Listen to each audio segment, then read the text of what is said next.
Your vibration and what you experience in your reality is a reflection of who you are. Some teachings resonate so deeply with your soul that transformation happens before you even realize it. Toth's Emerald Tablet is one of those teachings, simple in form, yet infinite in meaning. These 13 lessons from the Emerald Tablet have the power to shift your frequency instantly. The hidden voice beneath the stone. You see, these 13 lessons aren't rules, they aren't commandments, they're reminders of what your spirit already knows, but your mind has forgotten. That you are not only flesh and name and memory, you are light spiraling through form. You are sound slowed into shape. You are thought dreaming itself awake. And every lesson from Toth is designed to help you wake up, not just spiritually but energetically, because when your frequency changes, everything around you follows. In the same way a tuning fork brings all surrounding notes into harmony, your awakened energy realigns your world. The first lesson isn't written in words, it's hidden in the being of the tablet itself. It is the understanding that truth is not separate from you, that the divine is not out there beyond stars or altars or teachers. It is within, humming behind your heartbeat. This was Toth's greatest message. As above, so below. As within, so without. What you carry inside you, the quality of your thoughts, the weight of your emotions, the shape of your beliefs become the structure of the life around you. And the patterns of the universe, the stars, the tides, the spirals in galaxies and shells, are mirrored in you. It's not a metaphor, it's mechanics, spiritual physics. You're not a bystander in this universe. You're a participant, a builder, a sculptor of vibration. And when you begin to shape what's within consciously, the outer world can't help but bend to meet you. The world trains you to forget. It teaches you to look outward, to chase answers, to grasp at distractions. It rewards numbness and punishes stillness. It wraps you in urgency and noise, so you never remember that still center, the eye of the storm where truth waits. And yet, the tablet begins there, in stillness, in silence, in the choice to remember. This lesson is not about gaining, it's about uncovering, not adding knowledge but removing interference, the noise, the fear, the pressure to always know. The real truths don't need to be explained, they need to be remembered. And when they are, you'll feel it. You'll begin noticing strange things. Coincidences will increase. Time will feel different. People will start saying things to you that reflect thoughts you haven't spoken aloud. You'll sense patterns behind events. You'll wake up knowing things you didn't study. That's not weird. That's alignment. That's what happens when your frequency shifts. And this is only the beginning. The mirror of duality and the doorway within. There comes a moment on the path when everything feels like a contradiction. Light and dark, peace and chaos, action and stillness, pulling at you in opposite directions. And the more you try to choose a side, the more exhausted you become. This is not failure, it is the arrival at the second lesson. The Emerald Tablet doesn't ask you to escape duality, it invites you to understand it. And not just intellectually, it's not enough to nod and say, all is one. That's just a phrase, a sound, until it becomes something you feel vibrating through every fiber of your being. It means nothing. Toth's second teaching is hidden in this tension, the push and pull of opposites. He points us toward a truth that most overlook. Opposites are not enemies, they are gateways. This is what shifts your frequency. Not running from shadow, but standing in the center, where both light and dark dissolve into something higher. It's where the alchemy happens. Many spiritual seekers try to bypass this. They chase only the light, only the love, only the positive. But in doing so, they reject half of themselves, and that half becomes unconscious, unintegrated, and eventually uncontrollable. The Emerald Tablet doesn't teach denial, it teaches balance. As above, so below was only the beginning. There is another key phrase that pulses through its geometry. All things come from the One by the mediation of One. What does this mean? It means that every pair of opposites you encounter, good and evil, light and shadow, masculine and feminine, are not born from conflict, but from the same source. And that source exists in you. You are the mediation. You are the point of convergence. This is why your energy shifts when you stop resisting your own inner polarities. When you stop shaming your darkness or fearing your brilliance. When you stop splitting yourself in two just to feel safe. All frequencies, high or low, are born from the relationship between opposites. The tension between what is seen and unseen, what is known and mysterious. That tension isn't a problem, it's the battery of the soul. The Taoists knew this. The yin and yang, the white swirl and the black swirl in the circle of being, are not in conflict. They complete each other, and within each, a seed of the other rests. Always moving, always dancing, always equal. Hermeticism echoes this in its purest form, and that's what Toth was transmitting through the tablet, not dogma, but cosmic rhythm. He was showing you how to find your center. Look at your life right now. Where do you feel pulled in two directions? What do you keep trying to choose between? Which side are you afraid of? What part of yourself do you hide because you think it isn't spiritual, pure, or high vibrational?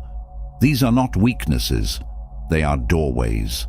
True frequency shift isn't about pushing yourself into an idea of perfection.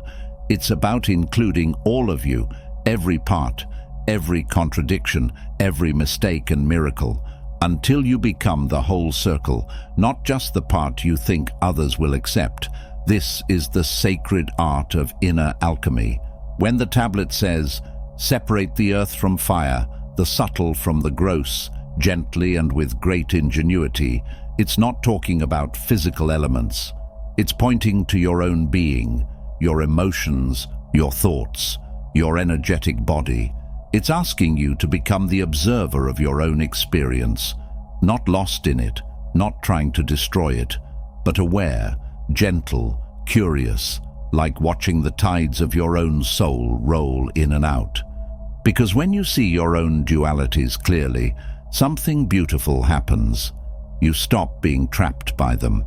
You begin to feel the stillness at the center of all things, the place where hot and cold meet and become temperature, where sadness and joy touch and become compassion, where time and eternity collapse into a single breath.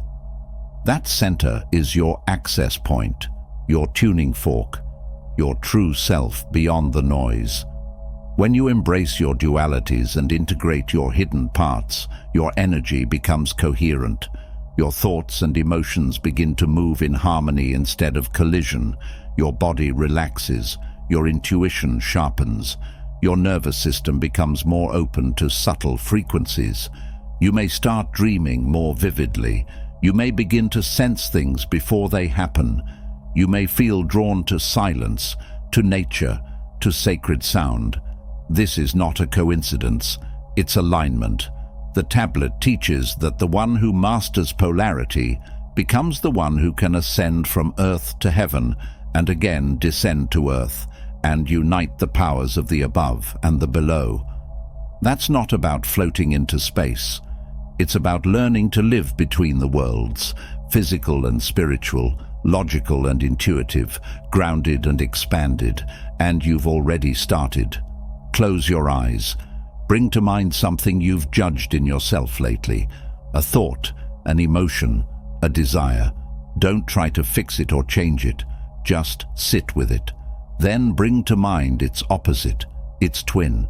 Maybe you feel doubt, then call in confidence. Maybe you feel anger, Then invite peace. Hold them both in your awareness at the same time. Let them exist together. Notice what happens. It may feel strange, or emotional, or calming. Just observe. This is the frequency shift. It doesn't always feel like lightning. Sometimes it's a slow exhale, a new softness in the way you carry yourself, a loosening of the grip. And when that happens, your energy field begins to glow more clearly. Others will feel it. Your space will change. Your voice will carry a different resonance. And most importantly, you will feel like yourself. Not the self you were trained to be, the one you were born as. Thoth's second lesson is not about changing who you are. It's about accepting all of who you are and discovering that in the center of every paradox is a secret door. And when you walk through it, you don't just shift frequency, you become the frequency. The hidden science of vibration. You don't have to wait years to raise your frequency. You don't need to become a monk or disappear into a cave to awaken your inner power. It's already here, quiet, patient, humming like a forgotten instrument.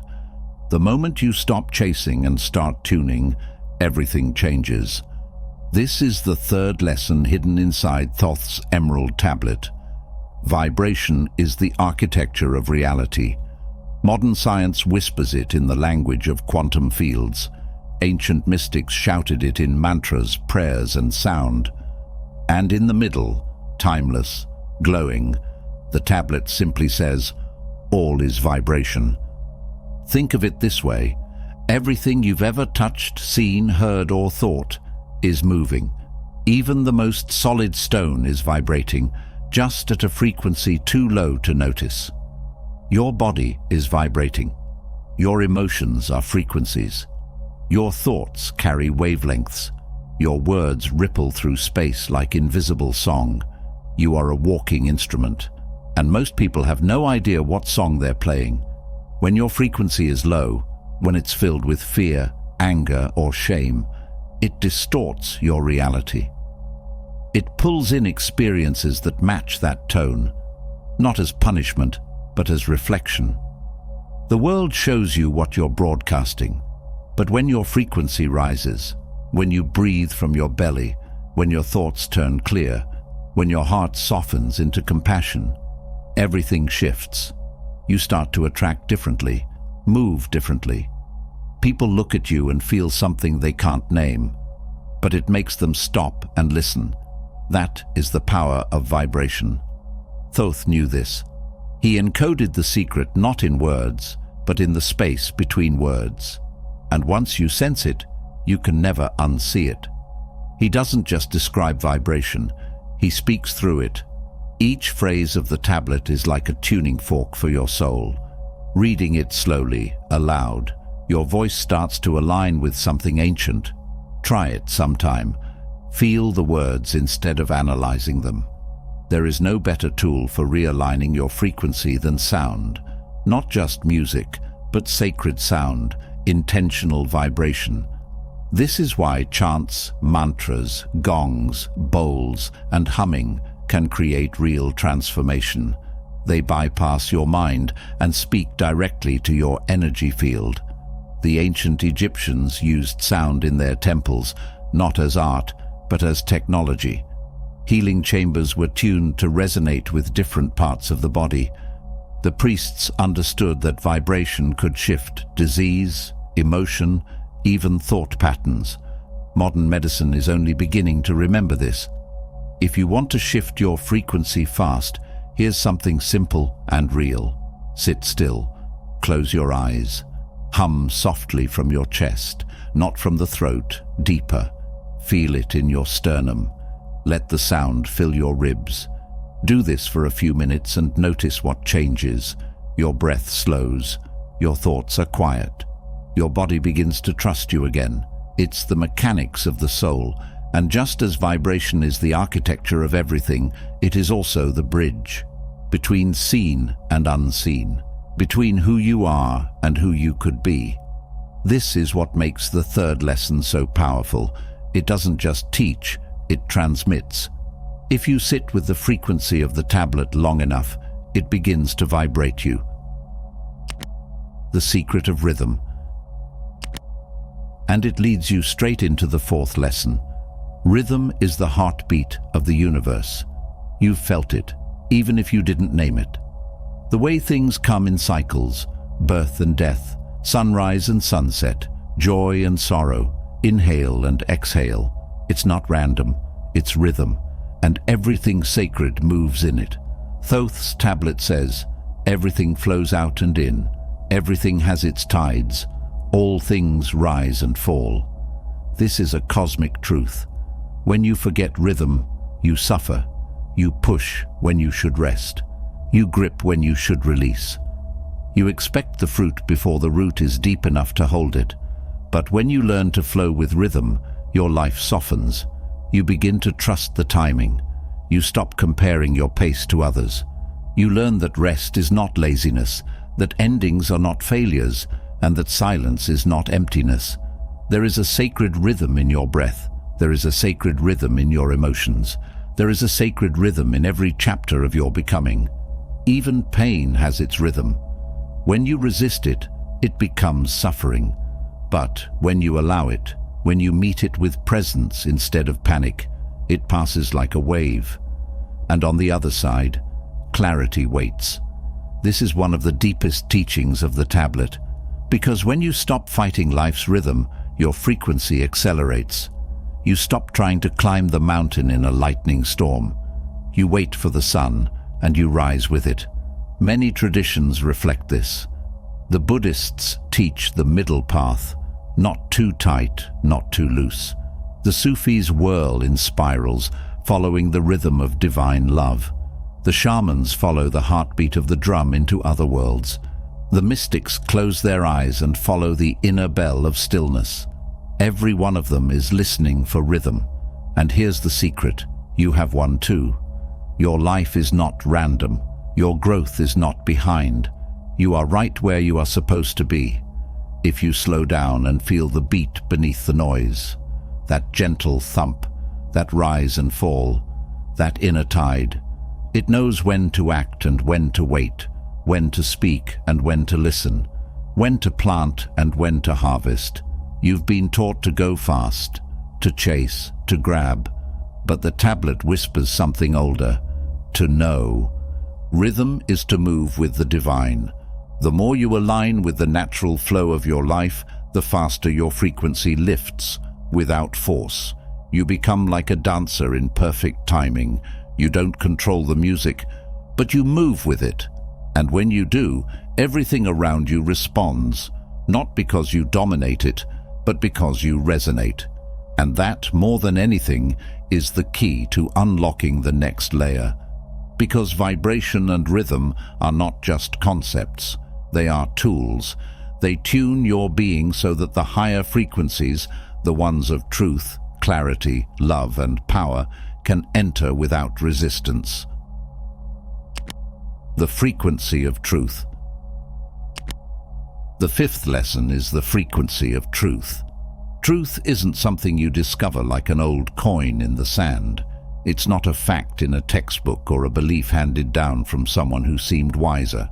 You don't find truth, you remember it. Because truth, real truth, is not outside of you. It's inside, buried beneath layers of noise, fear, and distortion. And according to the fifth lesson hidden within Thoth's emerald tablet, the path to truth isn't about searching, it's about shedding. Truth is the eternal and cannot be hidden. It lives in silence.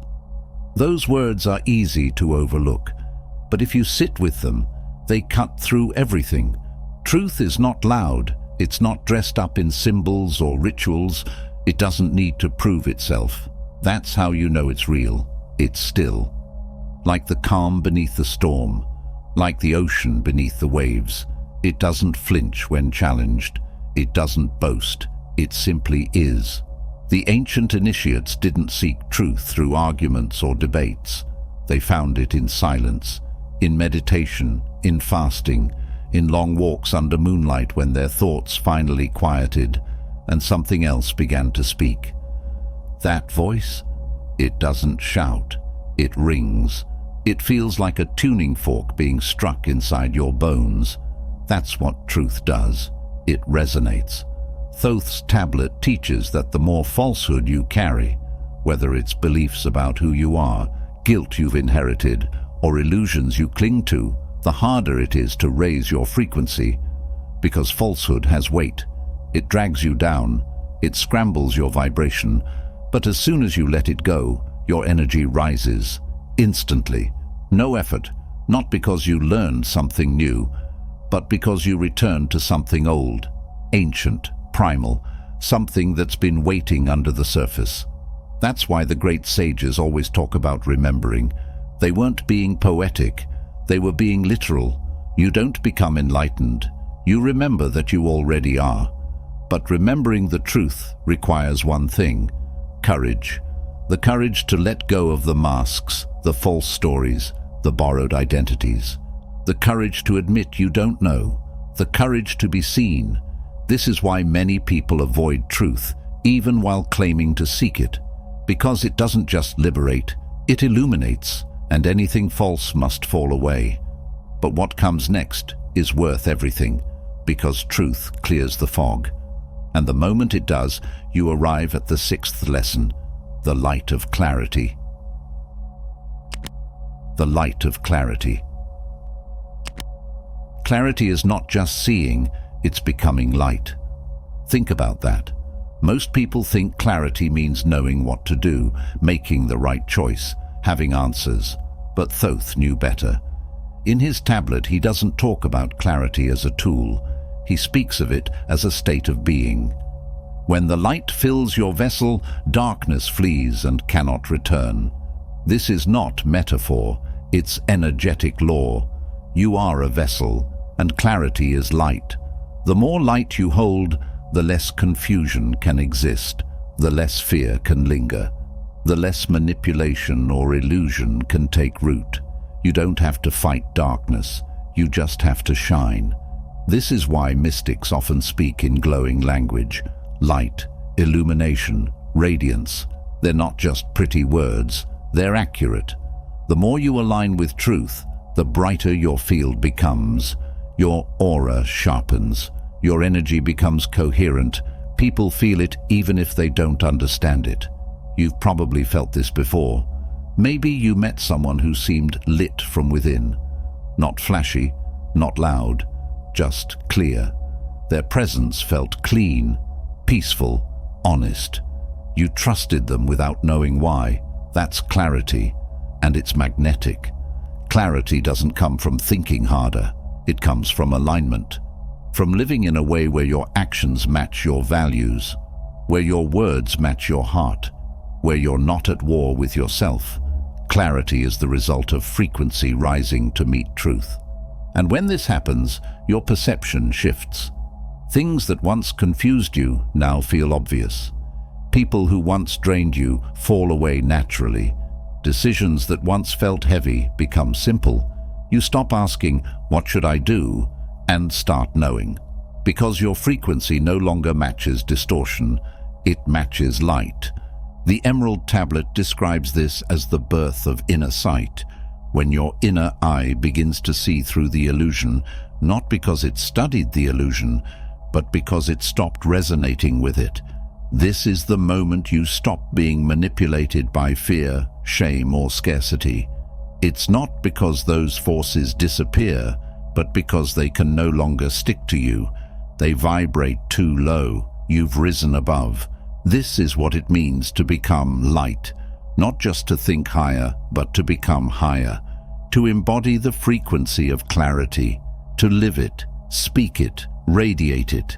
And just like tuning a stringed instrument, once your inner tone is clear, the outer world responds. You begin to attract different people, experiences, and ideas, not because you're doing manifestation techniques, but because your signal has changed. That's real transformation, and it's available to anyone who's willing to release the noise and sit in stillness. That's the paradox. Clarity comes not from chasing, but from stilling. In this quiet, the voice of your higher self emerges, not as a fantasy, but as a frequency, one that speaks not in words, but in knowing. That's when you realize you've always had access. You were never disconnected, just distracted, and now you're remembering. The Fire of Ascent. There is a fire inside you. It doesn't burn like ordinary flame. It's not heat. It's not destruction. It's awakening. Lesson 7 from the Emerald Tablet whispers of this ancient inner fire. It doesn't use the word Kundalini, but what it points to is unmistakable. It's that coiled energy, slumbering at the base of your spine, waiting, watching, timeless. Within thee is fire, sealed in the darkness, waiting to rise and return to the stars. It is the divine spark. The same flame that lit the stars now lies in you, dormant not because you lack it, but because you've forgotten to feel it. Every ancient culture spoke of it. In Hinduism, it is the serpent Shakti. In Kabbalah, the Shekinah. In the Egyptian temples, it was the Sekhem, the living force that the priests knew how to raise. The Greeks called it the divine pneuma. The Taoists spoke of inner heat rising through the meridians. Different names, same fire. So why does it sleep? It sleeps because we've been taught to fear our power, to numb our senses, to mistrust our own body.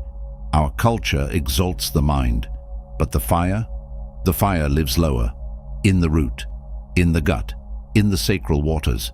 It's raw, untamed, and precisely because of that, it's divine. But this fire isn't chaos, it's order rediscovered. The tablet tells us the fire rises only when the vessel is ready. This is why so many seekers are drawn to energy activation, but remain stuck, because the mind wants to rush where the soul must unfold. Toth warns, "He who seeks the flame without preparation shall be consumed." But when the body is aligned, when the heart is still, when the truth has been embraced and clarity established, then the fire moves. Gently at first, a warmth behind the navel, a pulse between the ribs, a current rising, as if something ancient is waking up, not imagined, felt. Once the fire begins to rise, your vibration changes, not incrementally, but rapidly. You begin to glow, literally, for those with sensitive eyes, but more importantly, spiritually. People sense something in you they can't explain. Animals respond, children stare. The veil begins to thin. The gate of higher realms. And that's what Lesson 8 reveals. With the fire comes access. The higher realms, those spaces the mystics called the heavens, the astral spheres, the halls of Amenti, are not places in space. They are frequencies, planes of vibration layered upon your current reality, hidden not by distance, but by density. Raise your frequency and the veil lifts. It doesn't take years of struggle, it takes alignment. Between thee and the higher lies a gate. The key is flame, the door is light, the guardian is self. This gate isn't guarded by monsters or spirits. It's guarded by your own fear, your doubt, your unworthiness. You don't pass through by force, you pass by resonance. That's why the ancient adepts didn't worship idols or beg the gods. They prepared the vessel, they aligned the body, they purified the mind. And when they were ready, the realms opened, not from outside but within, because the higher realms are within you. The so-called Akashic records, they are not books in a cosmic library. They are encoded frequencies in your own consciousness. The angels many encounter in deep meditation or sleep. They are real, but they are not separate. They are aspects of your own higher self, wearing forms you can understand. As the fire rises and your field stabilizes, you begin to see these things, not as ideas, but as experiences. Symbols dissolve, clarity replaces metaphor. You no longer read about awakening, you become it. That's why this stage is sacred. Not everyone reaches it in this lifetime, and that's okay. But those who do begin to realize that the journey isn't upward or outward, it's inward.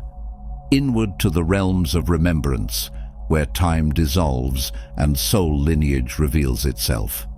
There is a reason sages often withdraw from the world, not to escape it, but to stabilize their frequency long enough to hear the call of these higher realms, to feel the presence of light beings without the noise of modern life scrambling the signal. And when that connection is made, you change forever. You begin to carry that frequency back with you into the waking world. You become a bridge, a living portal between the seen and the unseen. You speak less, you radiate more. You no longer try to convince, you simply are, and that's enough.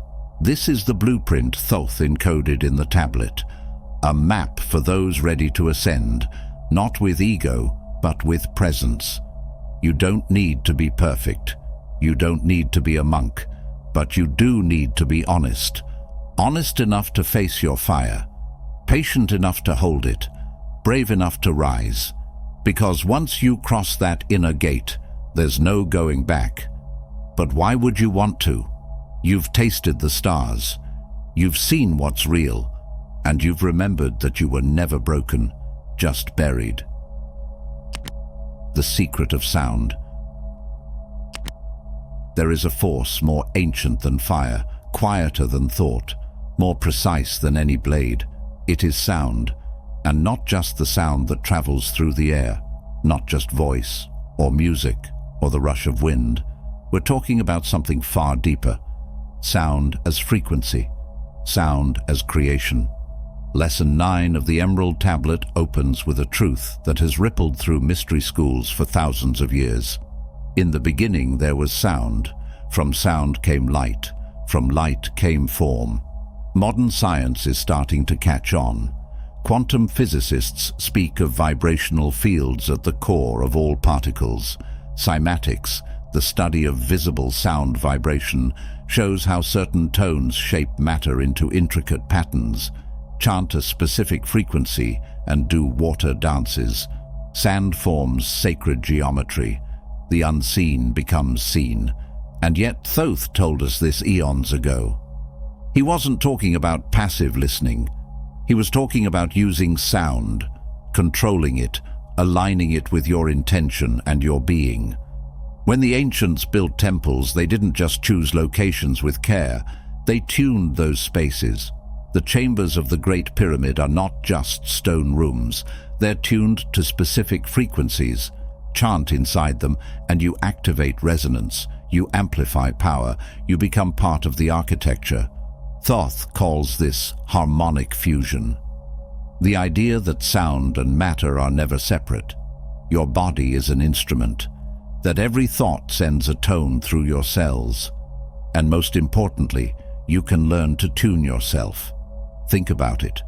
When you speak, are you commanding with clarity?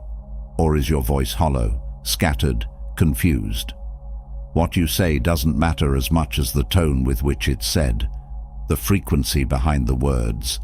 This is why mantras work, why chants resonate through the ages, why the simple act of humming can calm a nervous system or open the heart. It's not belief, it's physics. But Thoth takes it further.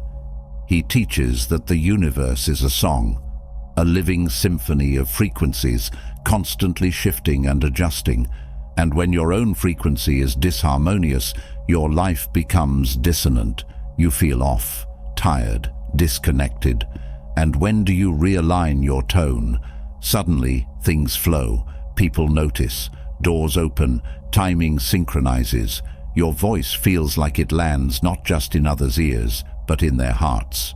You're no longer fighting the song, you're singing with it. The code of vibration. This brings us directly into Lesson 10, where Thoth gives us a key most people miss, the code of vibration. He says, all things are bound by vibration. The high rules the low. To change the form, alter the sound. In other words, If you want to change your life, change your frequency. Every object, thought, and emotion carries a vibrational signature. Joy resonates higher than fear. Gratitude spins faster than resentment. Peace hums more steadily than anger. These aren't just concepts, they are actual waveforms, measurable, impactful. You attract what matches your signal. This is why two people can walk into a room and receive completely different reactions. It's not their appearance, it's their vibe. Some people raise the room, others drain it. Some walk into opportunity, others repel it. It's not luck, it's resonance. But here's the empowering truth. You can choose your frequency, and not by faking emotions, not by forcing positive thinking, but by gradually retuning your inner. Tone one layer at a time. Start with the body, your posture, your breath, your diet. These affect your vibrational base. Then your thoughts. What loops are playing in your mind? Are you speaking to yourself like a master or a victim? Then your voice. Not just what you say, but how you say it. The tone carries more magic than the words ever will. And finally, your silence. Because silence, when aligned, becomes the most powerful tone of all. A silence so full of presence, it vibrates. This is what Toth knew, what the masters knew, that the true alchemists don't just transmute metals, they transmute frequency. You can walk into a storm and bring calm, enter chaos and emanate clarity, because your vibration isn't reactive, it's sovereign. So what does this mean for you? It means you are a tuning fork in a sea of resonance. Every thought you carry, every tone you emit, every breath you take, it all sings. You can't fake it, you can't force it, but you can feel it. And when you begin to feel your own vibration shifting upward, everything changes. Your mind becomes lighter. Your body hums with a subtle electricity.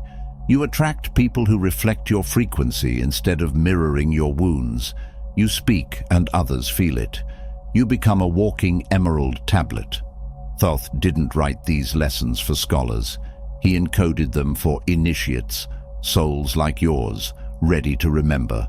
Ready to wake up not just spiritually, but vibrationally. Because once you master the code of sound and vibration, you no longer live by reaction, you live by creation. The mystery of time. The deeper you travel into Toth's teachings, the more you begin to sense that time isn't what you thought it was. We've been trained to see time as a line, past behind us, future ahead. Tick, tick, tick, rigid, measured, controlled. But Toth paints a very different picture in Lesson 11, where he reveals that time is not linear at all. It's spiral. And more than that, it's alive. He writes, "Time is the illusion you believe to be real. Yet beyond that veil, all things happen at once." What he's pointing to is a truth echoed in mysticism, quantum theory, and ancient philosophies alike. Everything is happening now. You aren't just the person reading this. You are also the child you once were, the ancestor who breathed before you, and the future version of you who's already awakened. It's all layered in one infinite present. The spiral of time is not something you travel through, it's something you rise through. Each revolution of the spiral is a new opportunity to ascend, to remember, to choose differently. Karma isn't punishment, it's momentum, and you can step off the wheel the moment you become fully present. Toth calls this time mastery. It begins with awareness, then deepens into choice. When you awaken to the now, your relationship with life transforms. You stop repeating the past. You stop waiting for the future. You merge with the moment, and in that merge you become timeless. You begin to feel it in your body first. Your breath slows, your perception widens. You notice subtle things, like how a thought can speed up your heart, or how silence expands your awareness. You stop being pushed by clocks and start moving by inner rhythm. You become sovereign. This is how masters move.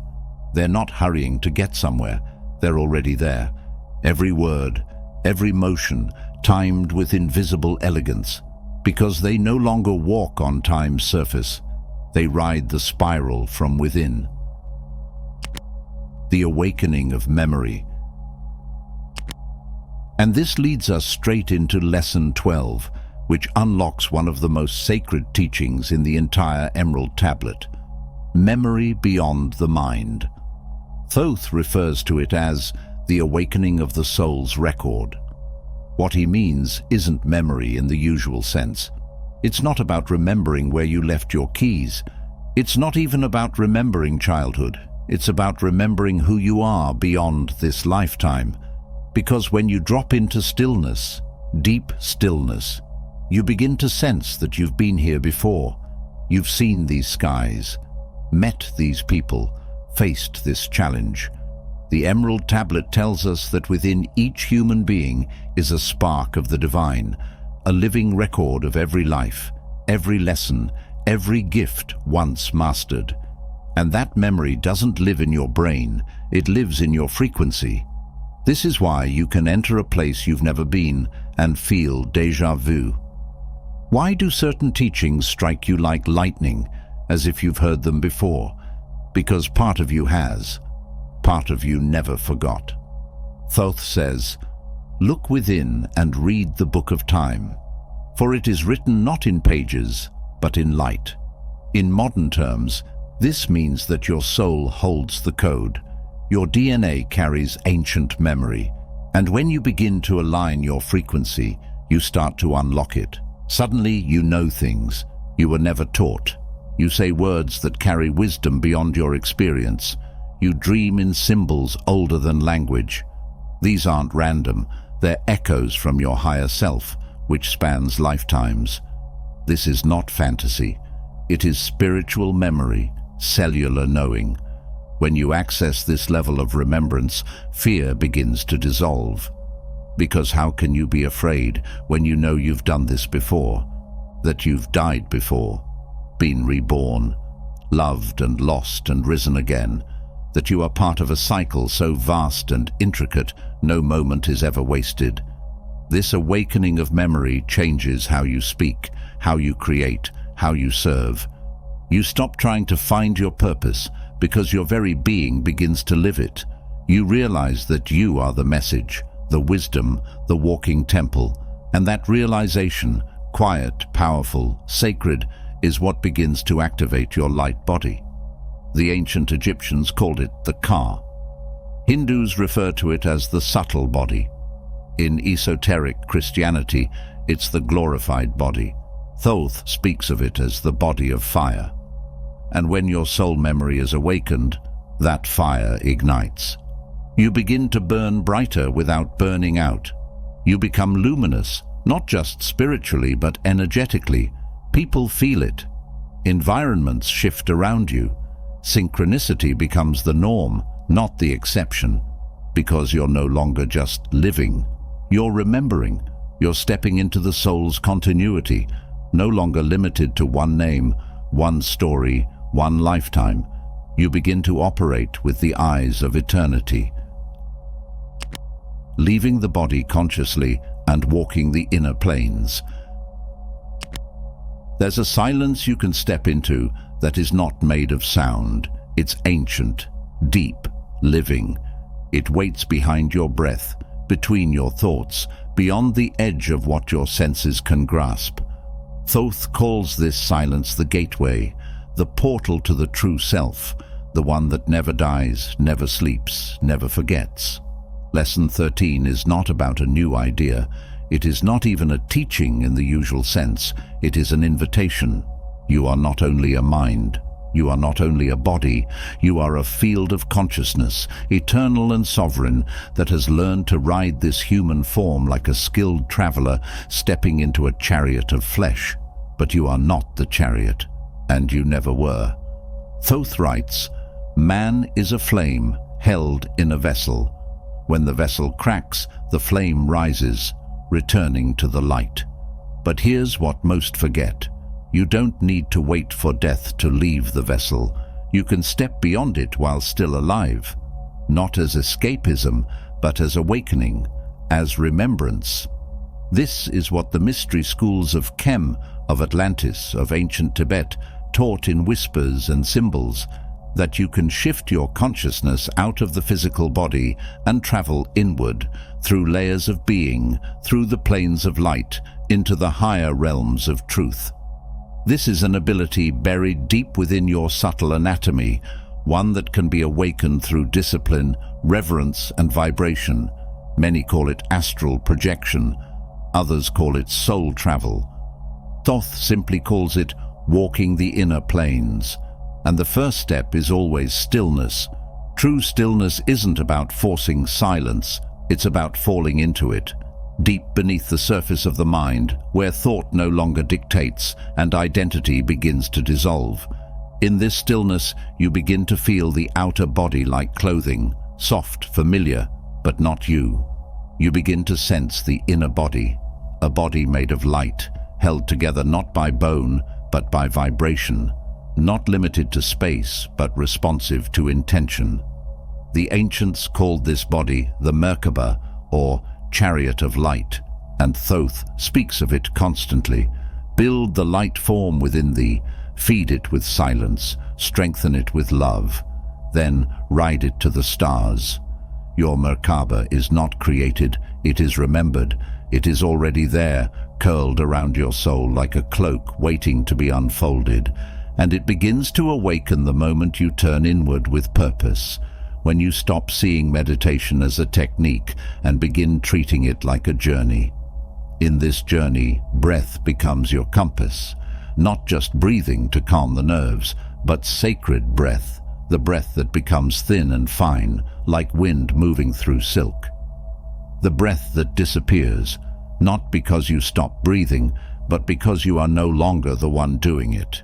You've become the observer. And in that moment, you begin to feel the subtle tremble, the slight shift where your awareness begins to loosen from the physical shell. Your limbs may feel heavy, your head may buzz, your chest may bloom with heat or vibrate with light. These are not distractions, these are threshold signs. You're standing at the doorway between planes. And if you surrender, not push, not force, just release, your consciousness will slip gently through the veil. You may find yourself floating above your body, seeing it with clarity and awe. You may see light forms around you, guides, teachers, presences of ancient origin. Or you may feel yourself traveling without form, pulled by a frequency rather than a path. Where you go depends on what you seek. There are planes of healing, where sound is medicine and colors hold consciousness. There are libraries of memory where every moment of every life is stored in crystalline light. There are temples that exist in the astral realm, identical to their ancient earthly forms, except they glow, sing, and pulse with purpose. These are not hallucinations. They are real in a way the material world can never be. Because they are not filtered through time or decay, they are pure essence. And every time you walk the inner planes, you return with a little more of that essence in your aura, in your voice, in your choices. You become lighter, yes, but also more true. Eventually, you no longer need ceremony to access these states. Your entire life becomes a kind of sacred motion, a dance between realms. You remain in the body, but the body no longer defines you. You walk in two worlds at once. This is what Toth meant when he said, "Let thy soul rise in flight through the pathways of stars. Return when thou wilt, but never forget thy home." Because once you taste the light beyond light, once you remember the truth of your eternal self, you are never the same. You may still pay bills, you may still wash dishes, but something in your gaze shifts.